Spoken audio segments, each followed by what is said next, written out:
With the spring game coming up on Saturday, there's some things that we could see to give us confidence and some things that we could see to make us not feel great about the season.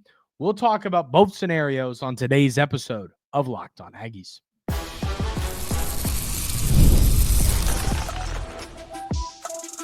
You are Locked On Aggies, your daily podcast on the Texas A&M Aggies, part of the Locked On Podcast Network, your team every day. Welcome on into Locked On Aggies. I'm your host, Andrew Stefaniak. Thanks for making Locked On Aggies your first listen every single day. On the show today, ladies and gentlemen, we're going to talk a little bit about the baseball series coming up against Arkansas. We're going to talk about how good I think this offensive line can be. It's something we've talked about here and there, but I really want to hammer down this conversation. But we're going to get things kicked off talking about, like I said, I've got some basically pros and cons, positives and negatives.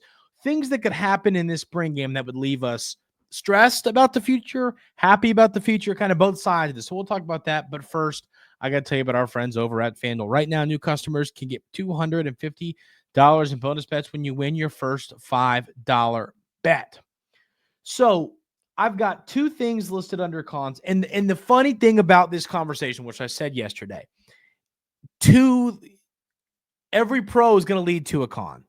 Every con is going to lead to a pro because, hey, if our offensive line looks bad and our D-line looks good, that's great.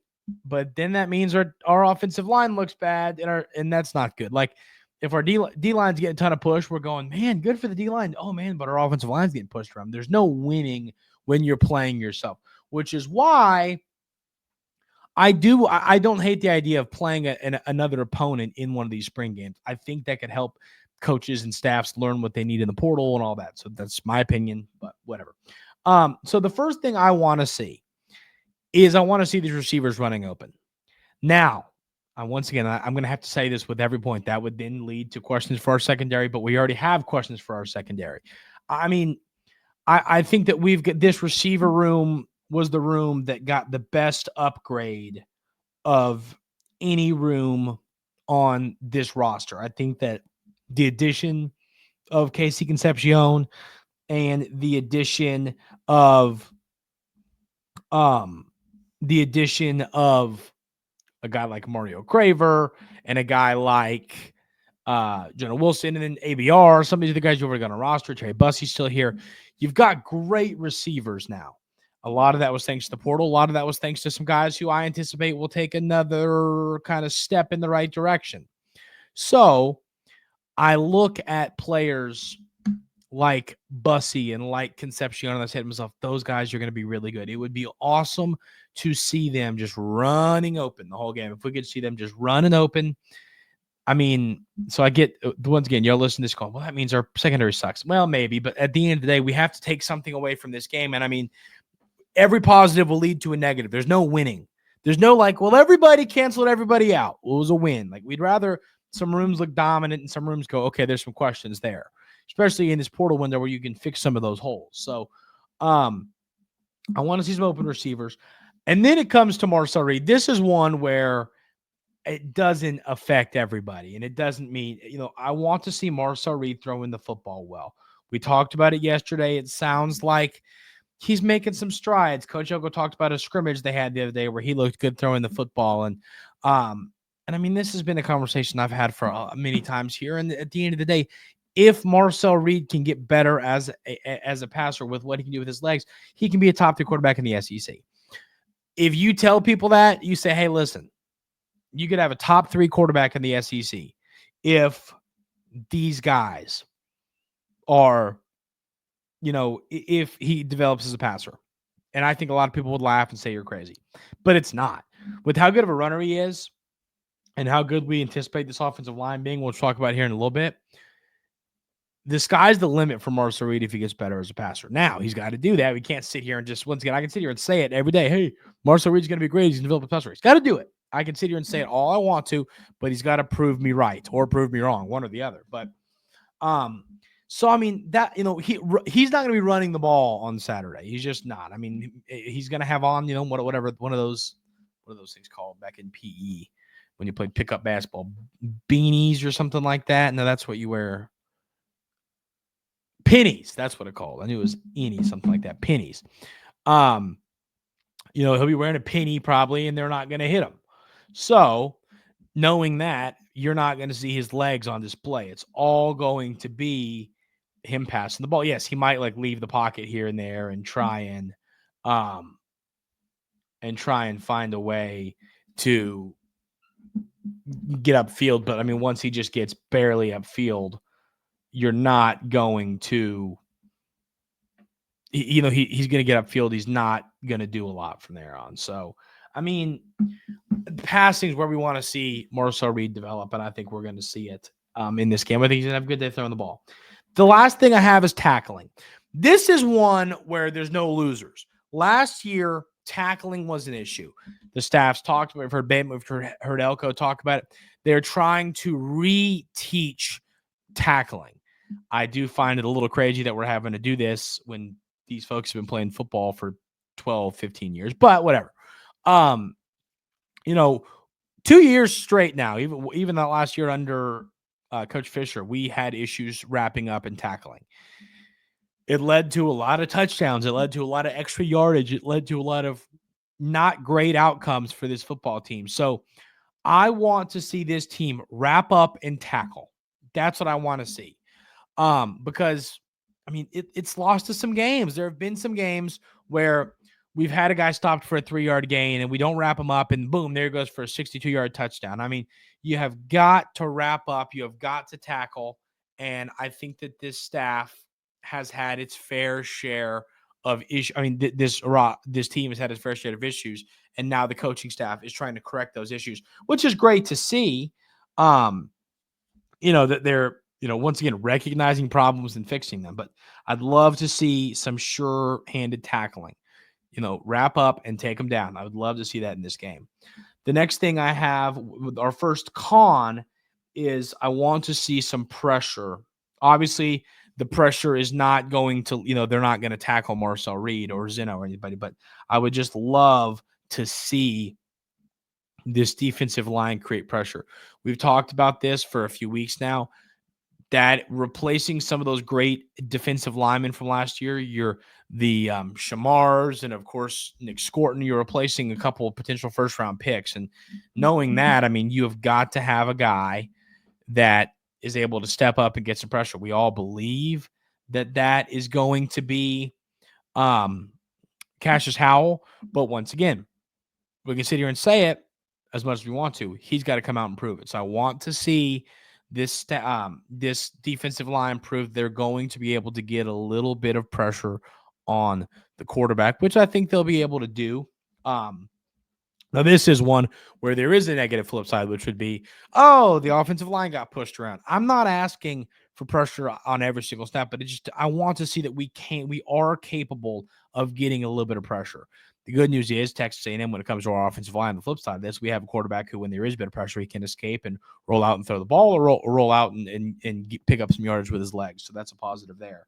And then it's just the secondary. I mean, I'd like to see the secondary win some reps. I think that the receivers are going to have a pretty good day. I feel quite confident in that. But at the same time, I also think that we need to find a way to get – we need to find a way for this secondary to not be a serious issue. And you hate kind of putting – you never want to put the season on one position group. And I don't think that that's what we're really doing here. But I mean, if this secondary is going to have another bad year, we're just not going to get over that hump. I mean, that hump is winning 9 or 10 football games to make the playoff. If our secondary isn't better than it was last year, we're not going to do it. And we've got some great players. Shaw, we've heard a lot of good things about him. We know that Will the Blanket Lee's good. I mean, I just don't want to see this secondary get manhandled for 2 hours. That's the last thing I want to see happen on Saturday. I do not want that to be a reality. So, want this secondary, just win some reps. Just give us some hope for the future. Give us some belief that this secondary is not going to be a total disaster this year. And I think they'll be capable of doing that. But so leave in the YouTube comments. Those are some things I want to see. I'd also, if I add another pro, I'd like to see our tight ends, have a good day. We feel good about the running backs, feel pretty good about the linebackers. That's, those other areas where I have concerns and questions. So leave in the YouTube comments, what are some things that y'all would like to see in this game? What would you like to see that would give you confidence for the upcoming season? Let me know that in the YouTube comments. As y'all know, I believe this offensive line is going to be one of the better offensive lines, not only in the SEC, but also just flat out in all of college football. So we're going to talk about this. How good can it be? Why can it be that good? We'll talk about all these things related to this Texas A&M offensive line coming up right here on Locked On Aggies.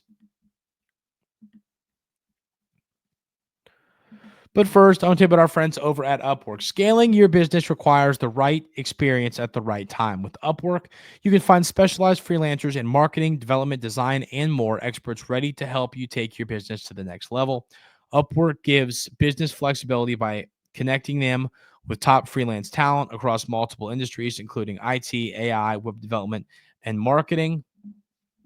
Whether you need extra hands for a project or long-term partner, Upwork makes hiring simple and affordable. If you need help with a marketing campaign, Upwork can connect you with a freelance expert who's delivered incredible results. Posting a job is free and simple, and within a day, have multiple qualified candidates to choose from. Instead of hiring full-time work, Upwork helps find affordable top-tier freelancers to scale my business efficiently. Visit Upwork.com right now and post your job for free. That's UPWORK.com, Upwork.com to connect with top talent and grow your business today.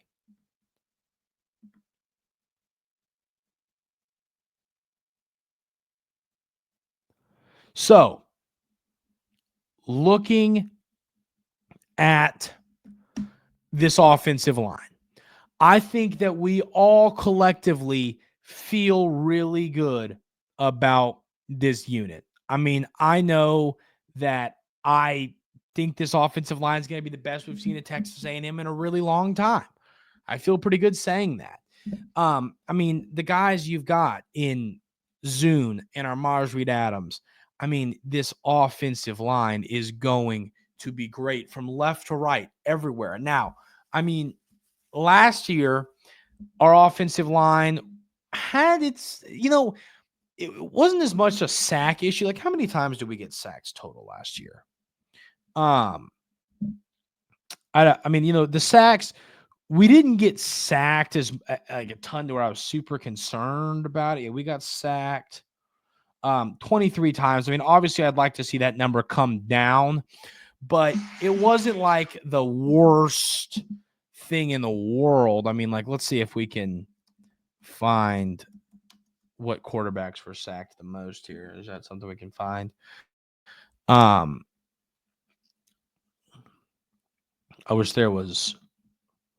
Does it say it on here? Sacks? That should be something they say on here.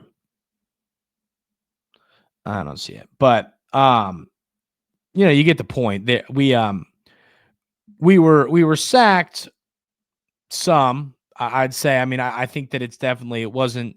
Could have been worse. It could have been better, but I think that's going to get better this year. I'd love to see that below 15. If we get that number below 15, honestly, if we could get it, I mean, that'd be ideal. But I mean, defenses are going to get sacks. There's lots of different types of sacks, and there's also coverage sacks. I mean, that's a thing too.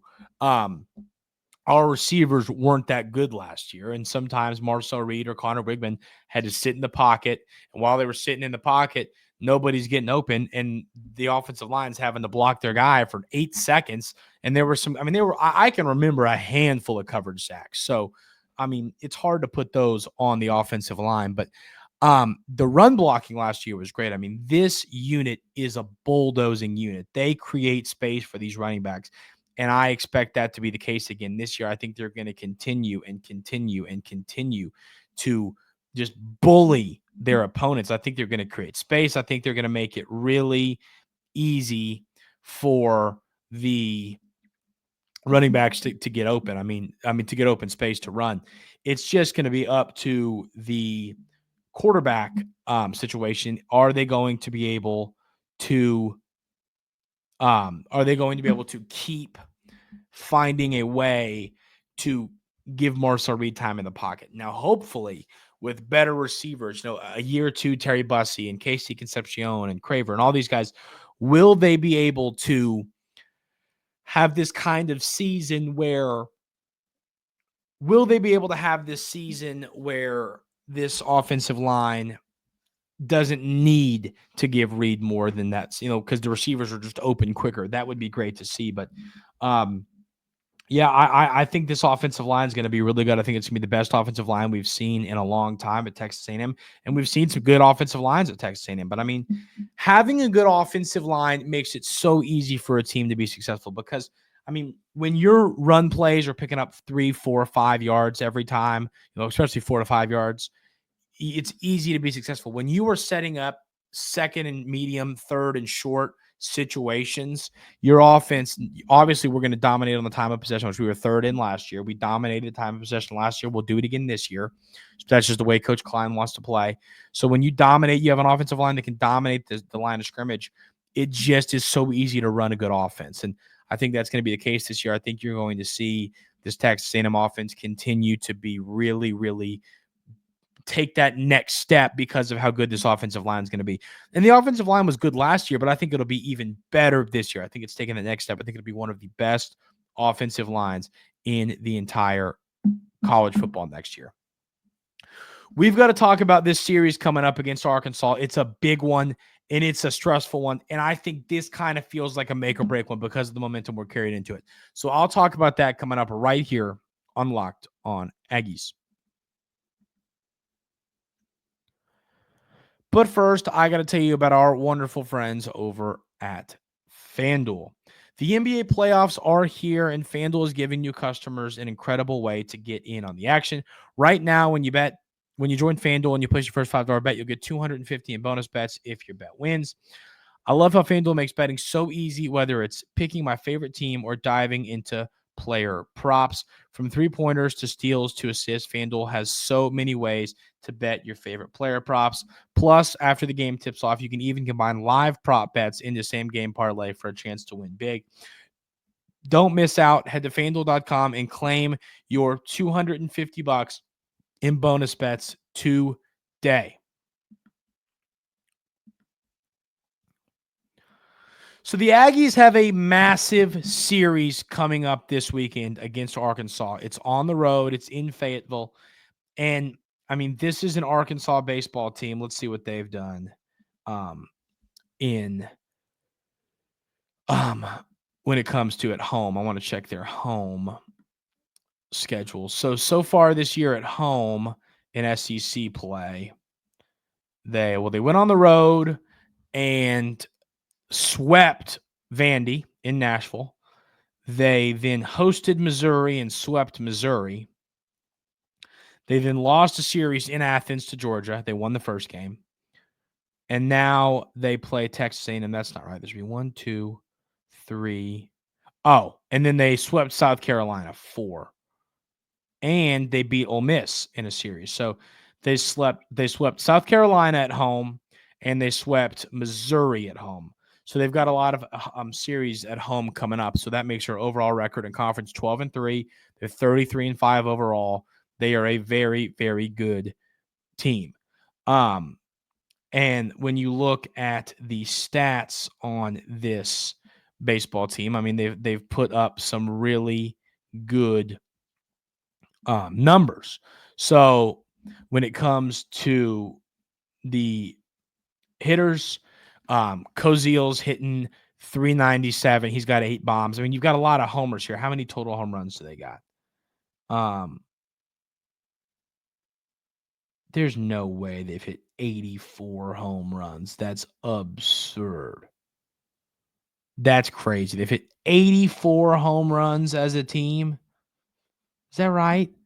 That's nuts. Are they? Now we gotta check NCAA baseball stats. Where does that? That's got to be near the top. Team statistics, home runs. Maybe it's not. Let's see. Okay, yeah, it's third. Georgia's hit 100. My goodness. Where are we in home runs? We've hit 59, so we're 20th. So the long ball will be a factor in this series. They hit a lot of homers, which is, something to monitor in this game. They got a lot of guys. How many guys over 300? 1, 2, 3, 4, 5, 6. 6 guys over 300. One guy at 297. They're hitting the ball really well. Now, their pitchers, they've got a lot of good. They've got a lot of good arms. It's Arkansas baseball. They often have good arms, and that's no different right now with this team. So, for the first thing is Prager's got to have a good, outing, and of course this game is tonight. So they play this one tonight. It's a night game on the road. Prager's got to have a good outing. Like I said, he started the year with 4 great outings, and then we got into SEC play, and he has had a couple not so great showings in a row. We need to see a good outing from Prager tonight. I would love to see him go and throw 6 or 7 innings of 2-run baseball and just give us a shot here. What I've said about this series, they've got a lot of good hitters. They've got a lot of good pitchers. So do we. This is a series you cannot get swept. If you lose the series, that's okay. We'll live to play it. Now, if you win this series, it would be massive. But if you can just find a way to win one, if you can win one, we're still in a good spot. I think Arkansas is I think they're probably the best team in college baseball. I know they lost an ugly series, but they're really good. They're really, really good. And if you find a way to win this series, to win a game in this series, you're keeping yourself in a good spot. But if you find a way to win tonight, at that point, then you want to win the whole thing. So, we'll talk about tonight's game on tomorrow's show, but this is definitely going to be interesting. A big one tonight. Need a good outing out of Prager. If he could give us a good outing, it would go a really, really long way. That is going to do it for today's episode of Locked On Aggies. Thank y'all so much for being here every single day. I really, really appreciate it. Hope y'all have an outstanding rest of your Thursday, and we'll see you tomorrow on Friday right here on Locked On Aggies.